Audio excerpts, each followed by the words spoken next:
Aloha, I'm Dr. Matt James, one of the main trainers and the owner of the Empowerment Partnership. And I wanted to talk to you about what is energy? That woo-woo weird thing, I'm not wearing any crystals and I'm not wearing any weird robes, but I am wearing an Aloha shirt. I'm from Hawaii, so where I'm from, this is a two-piece suit that I got on, so I dressed up for you guys. Look, here's the deal. I started teaching in the 90s, and I remember back then, we kept the more psychology stuff, like neuro-linguistic programming, even hypnosis. We kept it separate from the teachings of energy that come from Huna. Huna, ancient system of empowerment and flexibility of the mind, body, spirit, comes from Hawaii, been put into my family, goes back 28 generations, and delves into the concept of energy. You see, so in the Hawaiian culture, where I grew up, we talked about energy, the word mana, life force energy. We learned that in school. It was weird because then I began teaching in the 90s, and I'd come over here to the mainland, to North America, started teaching in Canada and California, and I'd start talking about energy and people would go, "Don't bring up any of that weird woo-woo stuff. Are we going to start meditating? Do you have crystals?" I always found the reaction so interesting. One of my favorite ones, this young man comes up to me and he's got this small red can in his hand and he says, "This NLP's been fun," takes a sip and he goes, "Your Aloha shirt's all right," takes a sip, he goes, "But we're not going to talk about any of that weird energy stuff, are we?" Takes another sip and I look at him and I go, "What is that you have in your hand right there?" And he goes, "Oh, it's a 5-hour energy drink." He goes, "But this is real energy, not that weird stuff." And I always found that to be so very interesting, that because you can't see it, because you can't hear it, because you maybe don't feel it, it's not real. All right, well, then anything you can't see, hear, or feel also isn't real then, by that same idea. So your emotions aren't real because you can't see them. Your mind isn't real because you can't see it. So in other words, if you're not able to see it or perceive it in a tangible way, it's not real. Okay, so we know our emotions are real. We know our mind is real. We know our thoughts are real. Energy is in that same realm. It's in the realm that's called metaphysical, and not the weird woo-woo stuff. Meta, outside of the physical. So let's start off with something really simple when we're talking about what is energy. If you can't see it and you can't hear it, maybe you can begin to feel it, like a warmth and whatnot. You definitely can experience the effects of energy. That's where I like to begin. I like to begin with, what are the effects of energy? So have you ever woken up on a day where you have a million things to do? I mean, you're going to bed and you're like, "I got to do this, and you have a list, and you wake up the next morning and you don't even want to get out of bed. The espresso doesn't even do anything and you're just sitting there going, "Oh, I got to do these things," and you got no energy. When I ask that of my groups when I'm teaching, I get hands that go up all the time. Yep, that's happened.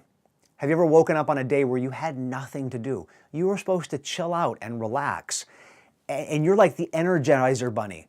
You're just so fired up, you can't sit still, and you keep saying to yourself, "I gotta relax." Well, those are two different expressions of energy. That's you experiencing energy to get you either going or not. And the crazy part is that most people don't have a lot of direction with their energy.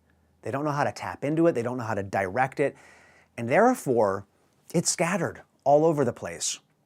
Now let's get a little bit more scientific.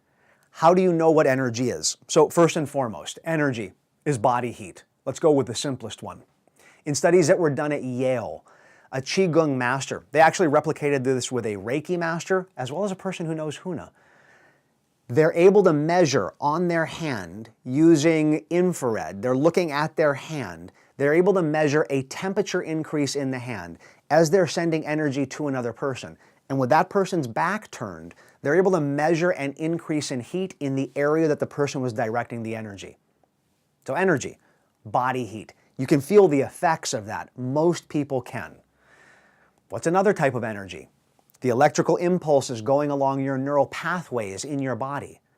Electricity is a more physical form of energy, and I can't see the electricity running from the power cable to my iPhone, but I know enough to plug it in to make sure that I have enough juice for the day. That's one of the things we teach at Huna.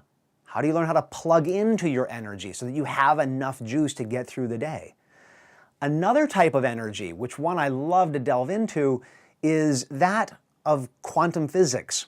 And without going too far down the quantum physics path, let's just go really simple.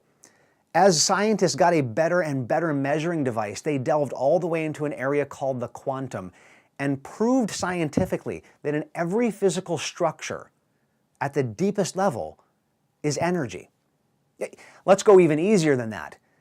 On average, you have, I don't know, tens of trillions of atoms in your body. I have had some scientists in my audience raise their hand and go, it's close to 70 trillion. I've never bothered to count, but I'm going to trust that we have tens of trillions of atoms in our body. If you took one of those atoms out and split it, whatever city you're in would be gone. You are a walking nuclear power plant of energy. And in books like The Biology of Belief, written by Dr. Bruce Lipton, a former colleague of mine, we worked at a university together, he talked about how energy, this energy in the quantum, in the atomic, is what comes out and energetically hits your cells in your body, tells your DNA and your genes how to express. Big thing that Deepak Chopra is focusing in on now is called epigenetics. How do you begin to shift your genetic expression through concepts like energy and environment? That's a big thing that we teach in our NLP trainings and our HUNA trainings, in our neuro-linguistic programming and in our HUNA trainings. We don't just talk about energy, we talk about how do you tap into it, because that's where the current research is right now. One of the things that I like to say, water's wet, the sky is blue, energy is real, and it affects you too. So if you don't learn about it, you're still going to be driven by it. So learning about energy, how to tap into it, what it is from a fundamental and basic perspective, and how do you learn how to tap in, plug into it so that you can direct it, helps you to empower in your life. And hey, that's the name of our company, the Empowerment Partnership. So I hope that inspires you to delve a little bit more into energy, learn a little bit more about what it is, and possibly even see you in a future training. Take care. Aloha.